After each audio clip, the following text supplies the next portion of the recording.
할렐루야, 빛나는 인생입니다.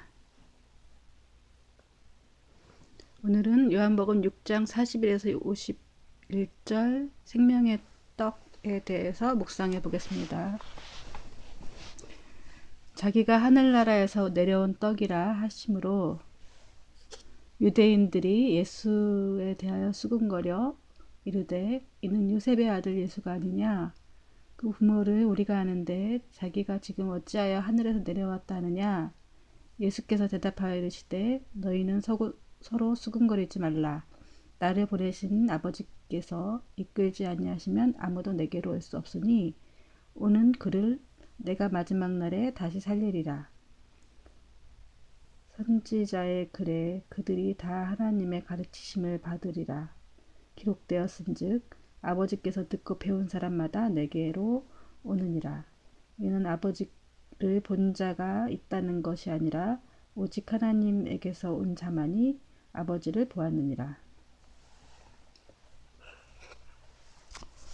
진실로 진실로 너희에게 이르노니 믿는 자는 영생을 가졌나니 내가 곧 생명의 떡이니라. 너희 조상들은 광야에서 만나를 먹었어도 죽었거니와 이는 하늘에서 내려온 떡이니 사람으로 하여금 먹고 죽지 아니하게 하는 것이니라. 나는 하늘에서 내려온 살아있는 떡이니 사람이 이 떡을 먹으면 영생하리라. 내가 줄 떡은 세상의 생명을 위한 내 살이니라 하시니라. 네.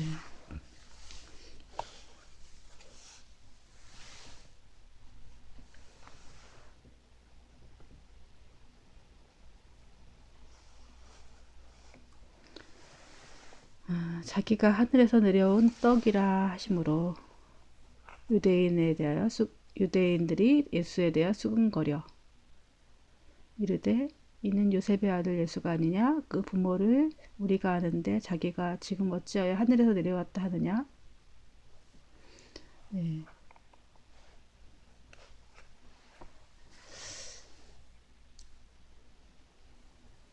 이제 떡 먹으러 사람들이 온 거죠.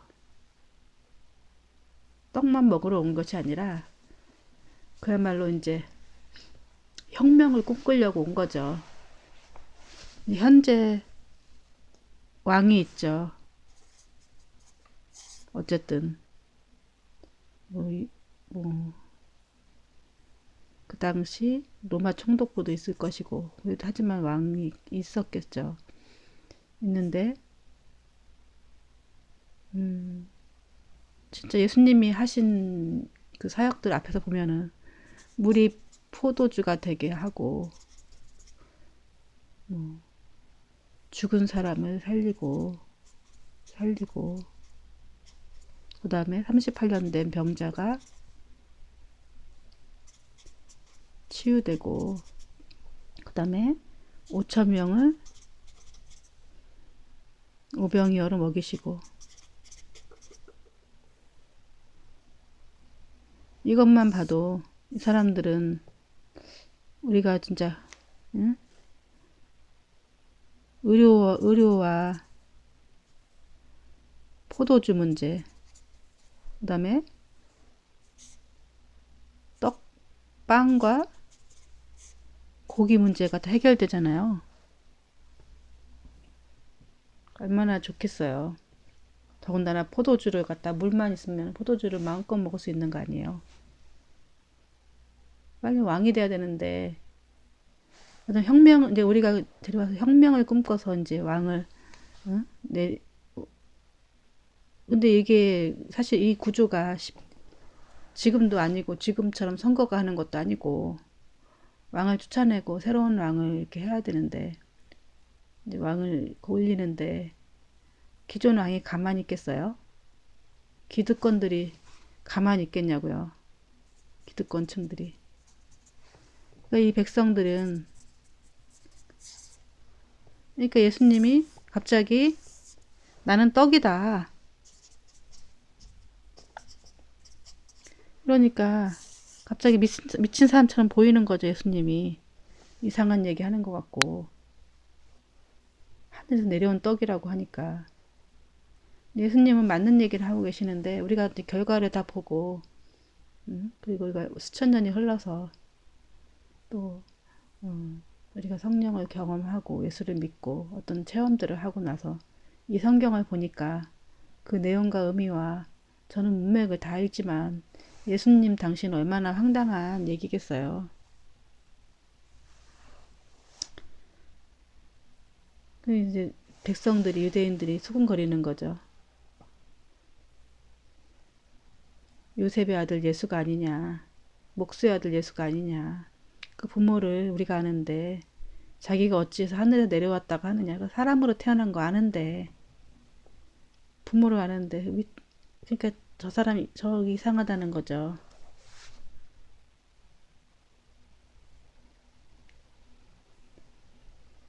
더군다나 이제 거기는 그 지역은 갈릴리 지역이고 예수님 태어난 나사렛이란 동네는 선한 것이 태어날 수 없는 그야말로 변두리 진짜 양아치들만 사는 거지들만 사는 어떤 천한 동네였겠죠. 거기서 선한 것이 나올 수 있겠냐.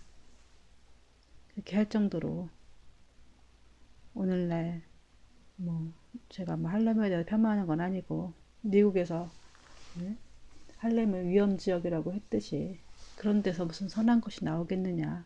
왜냐면은 또 이렇게 그런 또 지역에서는 또 깡패들이 많이 나오기도 하고 조폭이라든지 이런 데가 많이 있는 그런 동네이기도 하고 그러니까 예수님이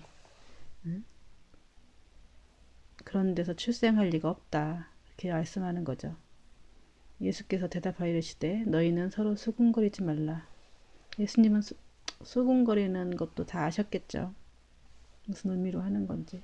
나를 보내신 아버지께서 이끌지 아니하시면 아무도 내게 올 수 없으니 오는 그를 내가 마지막 날에 다시 살리리라.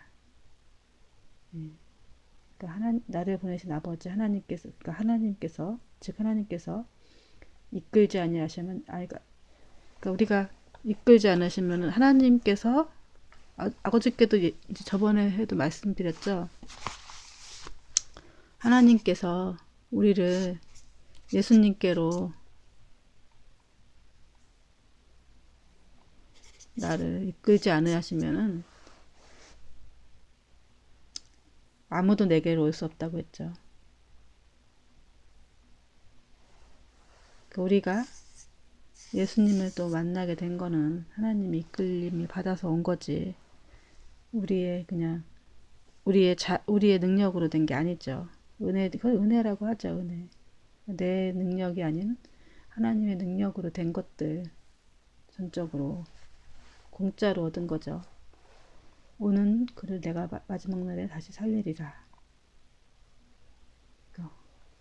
그 하나님이 보내서 온 자들 내가 마지막 날에 다시 살리리라. 선지자의 글에 그래서 마지막 날이라고 하는 거는 우리가 생각하는 뭐 종말 이런 것보다는 그러니까 우리의 종말을 말하겠죠. 우리의 종말, 개인의 종말.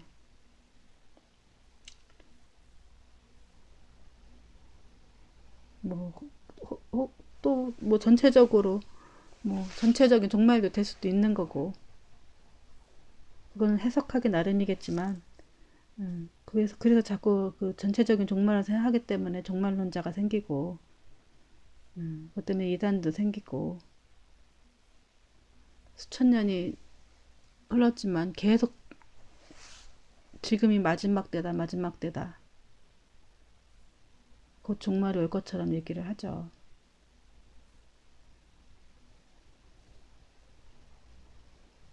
우리의 종말은 오늘이라 생각하시며 살면 될 것 같아요. 하루하루 그냥 주시는 대로 그날 종말인 것처럼 사는 것들. 우리가 내일 일은 내일 모르죠. 우리가 천년을 살 것처럼 살기 때문에 사실은 좀 큰 계획을 세우고 또 뭐 미래를 두려워하고 미래가 불안하고 이러긴 하지만 하루하루 그냥 하나님이 인도하시는 대로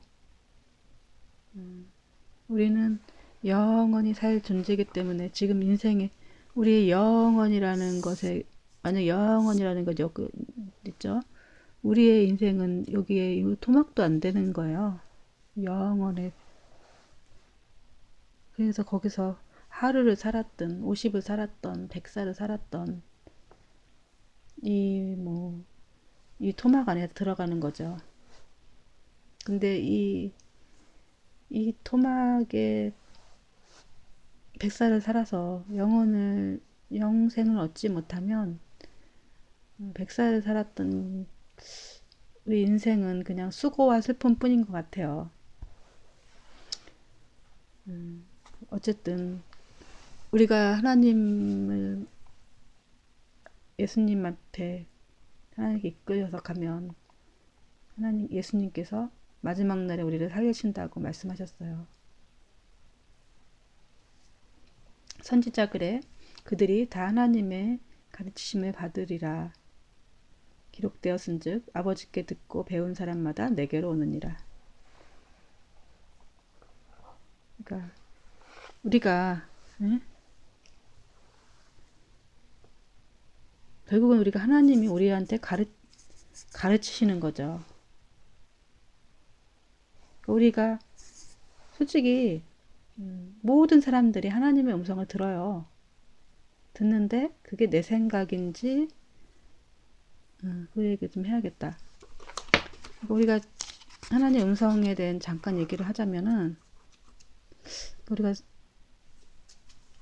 생각을 하는 것을 우리가 사단은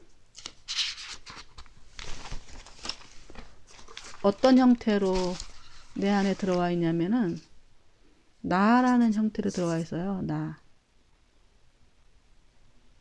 자란 말하죠. 자. 우리가 생각하는 것 같지만 사단의 생각일 수가 있고 하나님의 생각일 수도 있고 또 내 생각일 수도 있는 거죠. 이거를 이제 분별해 내야 되는 게 거죠. 하나님의 생각인지. 근데 이게 섞여갖고 우리가 많은 이렇게 이렇게 우리가 라디오 찾다 보면은 많은 정보가 막 그 주파가 흔들려갖고 이것저것 막 섞어갖고 막 혼란스러운 거 있잖아요. 그런 것처럼 그 하나님께 딱 주파수를 맞춰야 되는데 사단은 어떨 땐 사단의 주파수에 맞추고 어떨 땐 내 생각이고 어떨 땐 하나님 생각이고 이러면서 이렇게 어떨 때는 우리가 선과 악이 마음에 싸우는 걸 느끼잖아요. 우리가 어떤 생각을 할 때 이게 나쁜 일 같을 때 어떨 때는 양심이 그렇게 하면 안 되지. 내가 거짓말을 좀 약간 침소봉대 했구나. 어떨 때는 한편으로는 뭐 어때? 막 이러면서 또 이제 합리화하기도 하고 사단이 또 이제 나를 막 유혹하죠. 끊임없이. 그러면서 또 내 생각이고 이게 사단이 나라는 형태로 와 있기 때문에 이 자아를 십자가에 못 박고 이 자아의 죽음이 필요하죠. 나라는 자체를 내가 없어지고 나라는 거 이 나라는 것 때문에 사람들이 이 나를 자꾸 높이기 원하죠. 사람들이 그래서 자꾸 사람들이 자기를 높여주는 걸 좋아하죠. 그래서 우리가 세상의 영광을 얻으려고 하는 얘기가 자아를 높이려고 하는 거죠. 칭찬받기 좋아하고. 근데 이 자아의 죽음이 있어야 온전히 이제 이 사단의 음성과 나의 음성을 이렇게 좀 이렇게 차단을 해야 하나님의 음성이 이제 듣고 우리가 들릴 수가 있는 거죠. 이것은 이제 그래서 기도가 필요하다는 얘기야, 기도. 그래서 자꾸 방언이라든지 어떤 제가 말씀드린 기도 방법대로 기도를 계속 하시다 보면은 원심분리 되듯이 그 원심분리를 옛날에 제가 이제 좀 그런 일을 좀 했어갖고 혈액을 이제 뽑아갖고 이제 이런 비이커 같은 같은 이제 거기가 있어요. 녹았고 원심 분리를 막 해요. 그러면 혈청과 혈장이 이렇게 나눠져요. 이제 무거운 게 가라앉는 거죠. 그런 것처럼 그래서 혈장만 뽑아갖고 이제 검사 보내고 이런 식으로 제가 좀 그런 일을 했었거든요.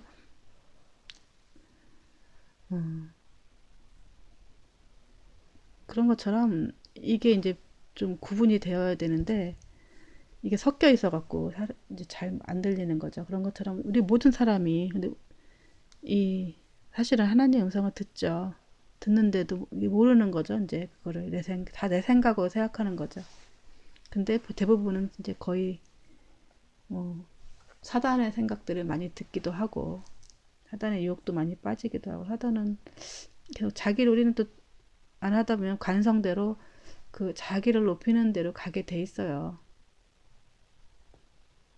그래서 그것을 이제 멈추는 것이 십자가의 능력이고 십자가죠, 십자가.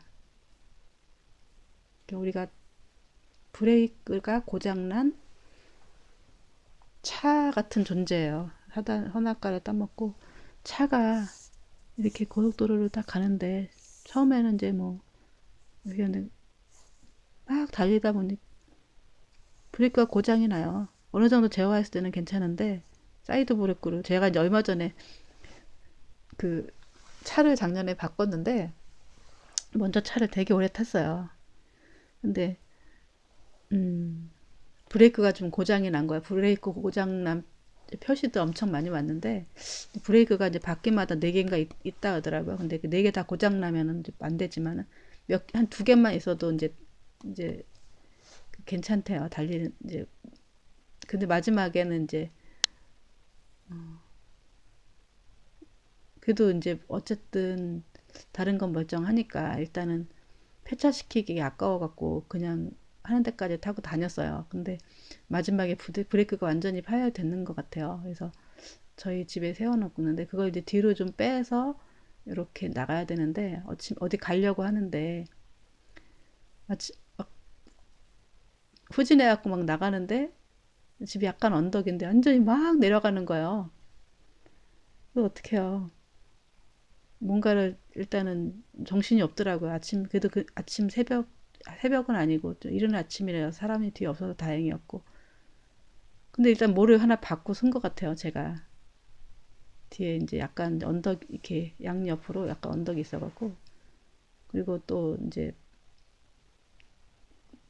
그때 아무 정신이 없으니까 이제 또 기아를 좀 이렇게 변경시키니까 뭐 N자로 들어간다 그러면 그럴 때 쓰고 P라든지 이런 쪽으로 바꾸면 쓰잖아요. 그런 식으로도 쓸 수가 있는 거죠. 이, 이 차가 이제 브레이크가 이제 어느 정도 브레이크가 중간에 속도 속력을 막 내다 보면은 이 멈추질 않아요.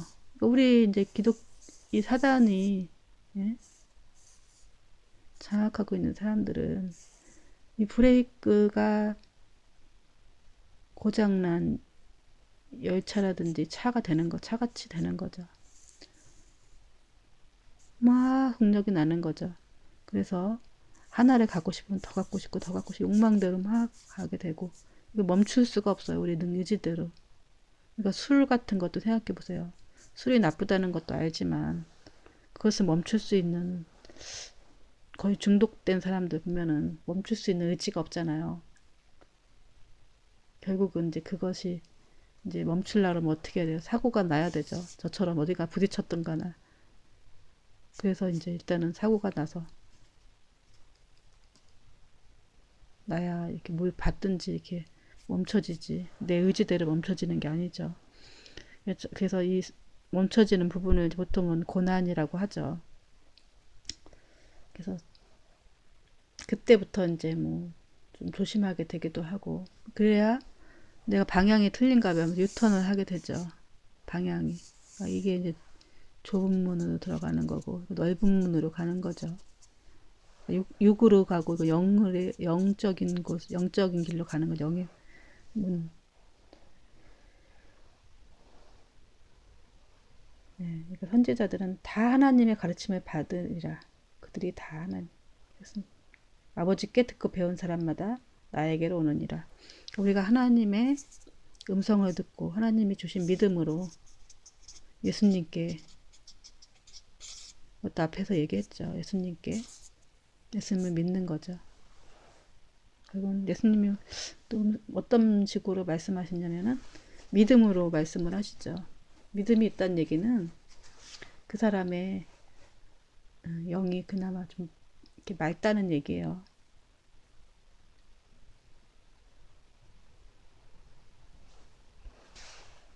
그래서 하나님은 이제 그 자기의 음성을 듣는 자, 그 한 사람 한 사람 우리가 하나님을 선택하는 것이 아니라 하나님 우리를 선택하시는 거다. 그러나 우리의 영의 상태는 결국은 또 우리의 또 의지에도 달린 거죠. 근데 이게 그렇게 상호작용, 유기적인 관계로 이제 그 믿음의 메커니즘이 되는 거죠. 그거는 여러분들이 또 기도를 하다 보면은 알게 돼요. 왜냐면은 이게 믿음이라는 것이 우리한테 오는 것이 아니라 하나님과 나 사이에 둘의 신뢰 관계 속에서 또 이렇게 경험하면서 이렇게 커지는 거구나. 믿음이라는 것이 우리의 오는 것이 아니구나. 우리가 전기 같은 경우도 보면은 그 한전에서 보내는 거지 내 쪽에서 가는 게 아니잖아요. 나는 그냥 단지 가전제품이 있는 거고 꽂으면은 그 믿음이 오는 것처럼 우리가 하나님과 연결될 때 믿음이 온다는 거죠. 그런 것을 보면 우리가 왜 기도를 해야 되는지, 기도의 중요성에 대해서 잘 알 수가 있어요. 이는 아버지를 본 자가 있다는 것이 아니라 오직 하나님께서 온 자만이 아버지를 보았느니라. 이는 아버지를 본 자가 있는 것이 아니라 오직 하나님께로 온 자만이 아버지를 보았느니라. 이 얘기는 예수님만 이제 아버지를 보았다는 얘기겠죠. 하나님을 뭐 직접 본 사람은 아무도 없겠죠. 예수님이나 뭐 예수님은 또 삼위일체 하나님이시니까. 네. 진실로 진실로 너에게 이르노니 믿는 자는 영생을 가졌나니. 그러니까 믿는 자는 영생을 가졌다. 그러니까 이 아까 말대로 그 믿는 자라는 거는 하나님께서 우리에게 믿음을 보내신 거죠. 그러니까 믿음이 생긴 거죠. 이 믿은 것 영생을 가졌다. 아까 여기 말대로 우리가 믿음이 출처가 우리가 아니라 아버지께라는 거죠. 성경에 이렇게 나오죠. 아버지께서 이끌지 아니하시면 아무도 내게로 올 수 없다 했잖아요. 내가 곧 생명의 떡이라. 그러니까 이걸 좀 아셔야 될 것 같아요. 그러니까 이게 이제 우리가 이 안에 마음이고 이 안에 예수 그리스도가 이렇게 들어오잖아요. 영접함으로 성령으로 계시는 거죠. 이게 이제 떡을 먹는 것 같이 우리가 성찬식하면 떡을 먹잖아요. 예수님은 먹는 걸로 영접하는 거를 먹는 걸로 비유하신 거예요. 비유를 어저께 말씀드렸잖아요. 그래서 본인을 떡이라고 하신 거예요. 그래서 본인의 육체를 우리한테 주신 거죠. 피는 음료고 이렇게 들어오면은 우리가 예수 그리스도가 우리의 모든 삶을 주관하시기 때문에 우리가 생명도 우리가 죽었던 영이 되살아나고 되는 거죠. 근데 이렇게 되고 예수를 영접한 것은 딱 끝나는 것이 아니라 아까 말대로 또 이런 원신분리하는 과정들이 기도라고 했죠. 근데 이제 크리스찬들 대부분이 이제 여기 예수님까지 들어와 있는 건 되는데 기도가 안 돼서 이게 근데 영접이 안 한 사람들은 그나마 그래도 우리를 처음에 창조하셨기를 이 안에 예수님은 하나님은 안에 계신 데가 없기 때문에 그래도 어느 정도 선한 양심이 있죠. 그리고 그것은 성령께서 또 그 사람에게 얘기를 하신 거죠. 그러니까 예수님이 우리가 의식적으로 그래도 우리가 하나님이 어쩌 우리는 자유의지가 있죠. 있는 존재를 만들었잖아요. 그래서 예수님을 영접을 해야 되죠. 근데 하나님 영접 내가 너던데 들어가도 되겠니? 예, 이렇게 물어보시고 들어오시죠. 영접하는 자가 그러니까 우리가 이제 그 예수님 영접하는 거는 그냥 믿음으로 영접하지만 결국은 떡을 먹는 행위처럼 우리 몸 속에 들어온다는 얘기. 몸이 성전이라는 몸이 그래서 몸이 성전이라는 거예요. 이거는 이제 여러분들이 기도하시게 되면은 몸이 성전이라는 의미와 이 떡의 의미를 아시게 돼요. 그래서 이제 그걸 비유하시는 거지. 예수님 먹어야 된다 이렇게. 그래서 이제 먹는 걸로 예수님을 표현을 하시는 거죠. 비유로. 이는 하늘에서 내려오는 떡이니 사람으로 하여금 먹고 죽지 아니하게 하려는 것이다. 아니, 너희 조상은 강에서 만나를 먹어도 죽었거니와 이는 하늘에서 내려오는 떡이니 사람으로 하여금 먹고 죽지 아니하는 것이라. 강야에서 만나를 먹었지만 죽었지만 이제 하늘에서 내려온 예수님을 사람으로 하여금 먹으면 죽지 않는다고 했죠. 그러니까 이 사람들은 뭐예요? 강야에서 그 만나 같은 떡을 달라는 거죠. 이 사람들은 옛날에 모세오경을 얼마나 달달달달 외우면서 살았겠어요. 강야의 만나를 먹는 그런 삶을 원했겠어요. 그리고 이때 정치적인 상황도 그때랑은 다를 바 없는 정치 상황이었을 거 아니에요. 누군가 자기네들이 이끌고 강야로 나가서 구원해줄 그 사람들을 원한 거죠. 그래서 모세의 그 사건들이 예수님의 사건을 미리 이제 샘플로 보여준 예표하신 거죠. 미리 보여주는 주는 거죠. 준비해서 표현해 주신 예표하시는 거죠. 나는 하늘에서 내려온 살아있는 떡이니 본인은 살아있는 떡이라고 했어요. 사람이 이 떡을 먹으면 영생하리라. 내가 줄 떡은 곧 세상의 생명을 위한 내 살이니라 하시니라. 그러니까 어떻게 보면 되게 잔인하죠. 나를 잡아먹어라, 나 잡아먹어라 이렇게밖에 안 들리는 거죠. 그러니까 이제 이 사람들이 당황할 만도 하겠죠. 근데 이 의미를 그냥 우리가 이제 육적인 걸로 받아들이면 그렇게 받아들이겠지만 영적으로 받아들이면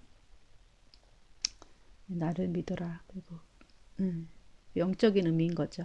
예수님이 내 안에 들어오신다는 얘기고 들어오셔서 영접할 때 예수님이 내 안에서 이제 이렇게 나의 이제 그러니까 내가 우리가 그쵸? 그러니까 이 내 안에 내가 혼자 운전하던 거를 예수님이 오셔갖고 운전대를 맡기는 거죠. 이제 이 차로 비유하자면 이렇게 예수님이 이제 차가 있으면 내가 운전해서 이 브레이크 망가진 거 예수님이 운전해주고 비유하자면 그렇다는 얘기죠.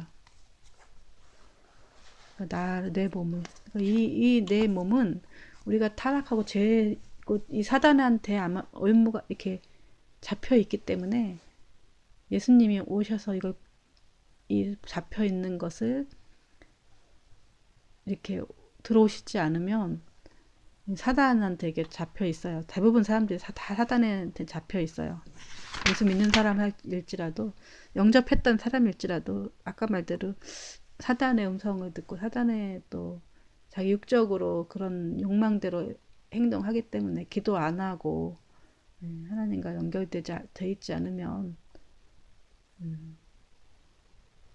대부분 영적인 상태가 그렇게 되는 거죠. 우리가 이제 이 성경을 통해서 그런 원리를 깨달을 수 있는 거죠. 이제 이런 거는 누가 가르쳐 주지 않은 것이 아니라 우리가 이제 기도하고 그리고 우리가 이제 자꾸 체험하고 다른 사람도 체험하는 거 이제 성경에도 그런 원리가 그렇고 예수님 하신 말씀이 이런 식으로 생각을 하면은 이제 그게 이해가